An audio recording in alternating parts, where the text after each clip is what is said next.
I just listened to this story in a casual conversation of my elderly relatives, and it is a nasty shock. I asked my mom, and it is true, only they told me a censored version. I knew my grandparents told my dad to move out when he was young, but the version my dad told me was it happened when he finished high school and applied for a job. Real version is worse. My grandmother married young and had my dad 6 months after the wedding.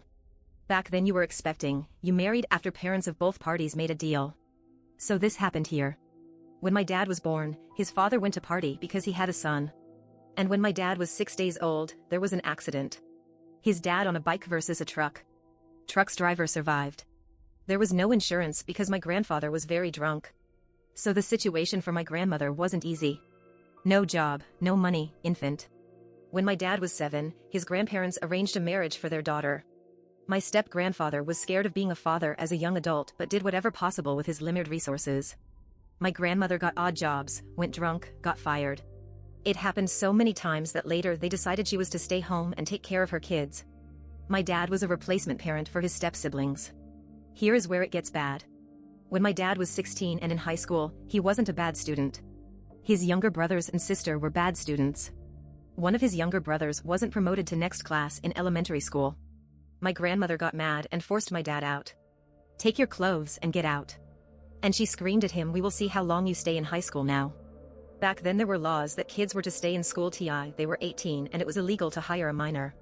My dad got some odd jobs. Parents of his schoolmates let him stay for several weeks. One of his teachers let him stay. And got a lawyer to check if emancipation was allowed in this case. My grandmother went to court and lied she never had forced him out, but he was a bad son, always drinking, bad grades, always playing truant, beating his siblings and so on. That trachea had school records of my dad and somehow records of his siblings, but still no emancipation. Judge was in position to force my grandmother to take my dad in, but refused. My step-grandfather promised and delivered money every month. He was a better parent than my grandmother. Dad finished that high school and there was talk about university, but then got a job, found a place to stay, met my mom. After the wedding they first lived with my grandparents. Supposedly many times strangers arrived asking for money my drinking relatives were supposed to pay. It ended when my parents got their own place. Several years of no contact and my stepfather died. They owned a flat that my grandmother inherited, no mortgage. Also she had no retirement money because she mostly didn't work but according to our law had 80% of her husband's retirement money. So it was all set. She contacted my dad once to tell him he would never get that flat and his stepfather's money, so there. Fast forward more years and suddenly a clerk from a hospital calls. My grandmother had diabetes. Never treated, she kept drinking. More, she had money for vodka but not for utilities and rent. Got many notifications, ignored, drunk more. At a certain point was so in debt that it was more than the value of her flat so she lost it. Her good kids had money for vodka but not for their mom. Her only daughter was married and wanted to take a credit, bail my grandmother and get that flat for her own kids. My grandmother didn't sign a contract for that flat. "Just give me money and I will pay my debts." So my uncle blocked the transaction. First he wanted to help and pay, but not to give money when my grandmother takes all and promises to pay. So she lost that flat and some friends took her in. She badmouthed my dad and her daughter and son-in-law. Then one friend saw her real character, asked another person to take her in, then another and another. The last person returns home and my grandmother and some of her sons are there drinking and many valuable items missing. That person said nothing, because they were one person versus several drinking, but waited and when the sons went away, they called paramedics for an elderly lady with diabetes. She wasn't lucid and they weren't sure it was diabetes or all the alcohol. Cops arrived, too, and tried to blame that host. They had a recording of themselves begging the sons not to share alcohol with my grandmother. So cops couldn't arrest the host, paramedics took my grandmother to hospital. She lost both legs. Hospital kept her for several weeks and she gave my parents' address as her own. So a clerk called my parents.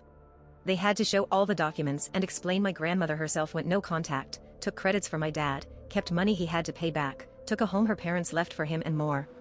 Hospital couldn't demand my parents accept her. Actually my dad wanted to but my mom asked, "What will you do when your mom invites your brothers and one of them is so drunk that he kills me or our daughter, me?" None of good sons took her in. Hospital clerks tried to put her in a home for elderly but it didn't work. There was a rule no alcohol which she disregarded. She invited her sons, they had vodka, some items went missing from many rooms, you know the drill. Her daughter took her in and they moved to another place. They were to live with parents of son-in-law, that was the official reason. But it was 180 kilometers from our city, and there was hope all the stepbrothers of my dad wouldn't visit. They had no jobs, some money from Adult Protective Services, which used for vodka. They never visited. Promised a lot, never got to it. I know my parents visited several times and left some money that my uncle took.